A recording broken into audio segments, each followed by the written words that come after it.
It's your boy, the Jackpot.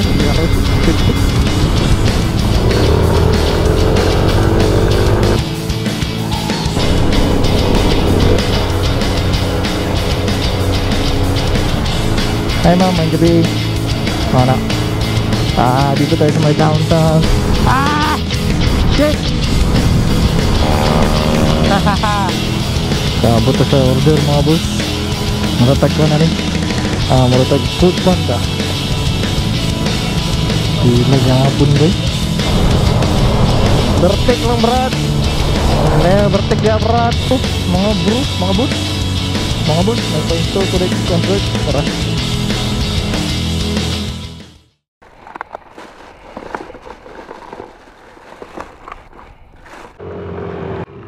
What's up mga bro? Alauna, apit na alas 2. Nakuya doon, pero why not? Why not? Mag-mono vlog ta. Kaulan nun yun. Pero watay mabuhat. Kay ulan mag yun. Shoutout sa gusto mo pa shoutout. Ako lang i-flash ang inyong channel mga boss. Shoutout sa inyo. So another moto vlog. Asa man ta paingon karon. Ako balo, pero ya. Nala ko yatod. So vlog lang tani. Excuse me. Agi ako gamay lang. Kaya ta. Mutan na ta diri. Uso mga bulak-bulak karon. Mutan na ta diri. Pila nilang Yumos. Naran ni sa highway na di pa kabot sa Kamilya. Tana ta. Ayun, hindi to. Adyo. Boss, pila yung Yumos? Ano naman yung mga country no? Puha, eh. Pila si kulit niyo, boss? 250. Gwapo no? Gwapo pang indoor ani.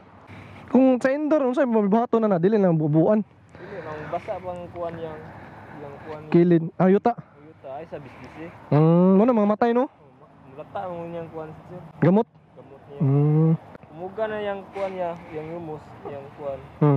Wala na bibis na na. Pero wala, dili na mo butang mo Yumos no. Mao na gini siya no. Isa lang sir. Zebra po din no. Mao gyud man presyo. 250. Yusa eh. Sige, salamat Sige. Ayun.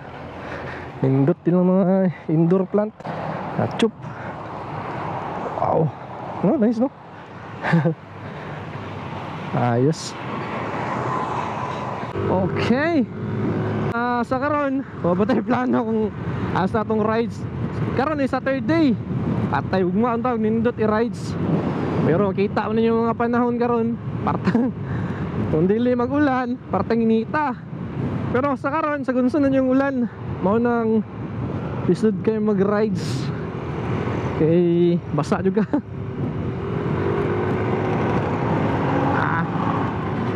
Excuse me. So mentag din ako tama after ulanan eh.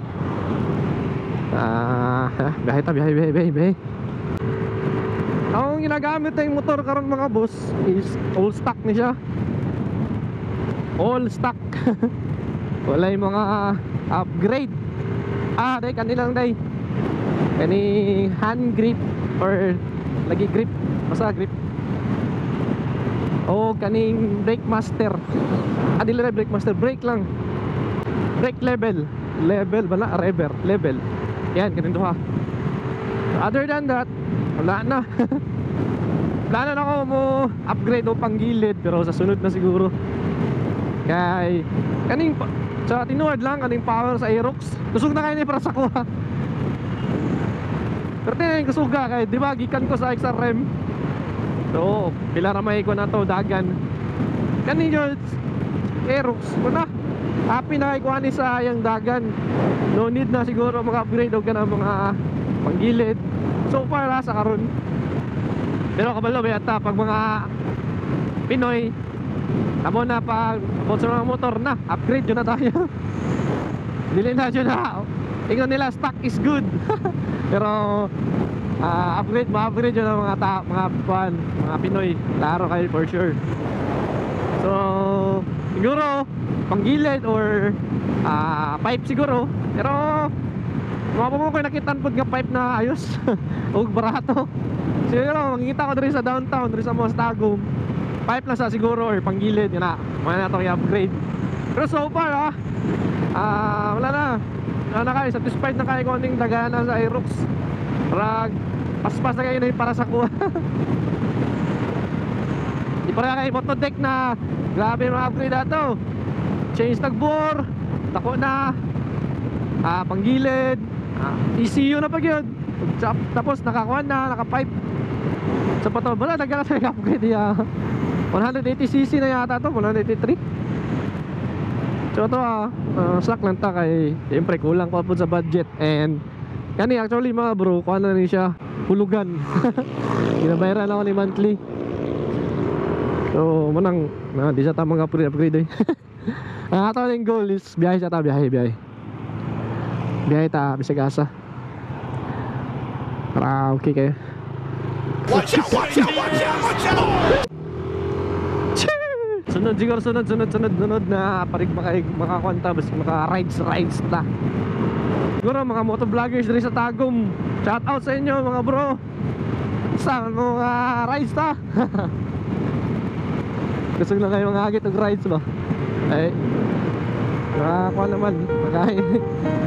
Medyo bago naman ang motor. Ako na, ano pa yung mag-rides kay si Mateorok na akong isaran. Karon so okay na kay siyempre ano yung Aerox na may radiator. Kaya hindi basta-basta maubiritan. Problema ni mo hotdan ka gas or maplatan. O ano yung problema pag mag-rides ka. Other than that, wala na kayo problema, wala na kayo naon. And gusto pa na ako sa Aerox mga bro, matik na siya. Siyempre medyo tigol lang na sakit na tong tele shifting Nakakapalo, 30 na ako mga bro. Hindi lang halata, pero tayo tanong ko. Mga medyo sakit na akong tail shift. Kaya naka-experience ko itong sniper, itong nakatubig ko Orion Sabi parola. Sakit yun ang tail ato. Yung sakit kay shift. Mga nang realize ko, kanina naka-Aerox kay siyempre, relax kayo mong tail. Naka-flat lang. Tapos kanila duha mong gamiton, duha kamot, brake dari sa pikas sa likod. Sa tubangan front brake. And galing gasolinador, throttle niya, mukha lang yun. Wala kay dagat pa ako naon pa. So morning ang gusto na motor. Siguro dito ka palon, sure that in the future pwede puntang manual na mga motor. Pero for now, again, satisfied ako sa yung looks, sa yung performance, sa yung dagan, okay na kaya siya. Sa yung control, okay na kaya ko ani matic, mayroon na akong naon. Sa yung consumption ko gasoline consumption, siya tawag na okay po siya. Kusog siyang baon. Pero depende rin kung sa ibang dagan. Siyempre kung kusog na pa dagan, mas kusog din ang baon siya gas. Hinay po na siya, mora na siya. So yan mga bro, rin na lang ako yan ng video. As always, thank you for watching. And Bisaya Explorer, peace out.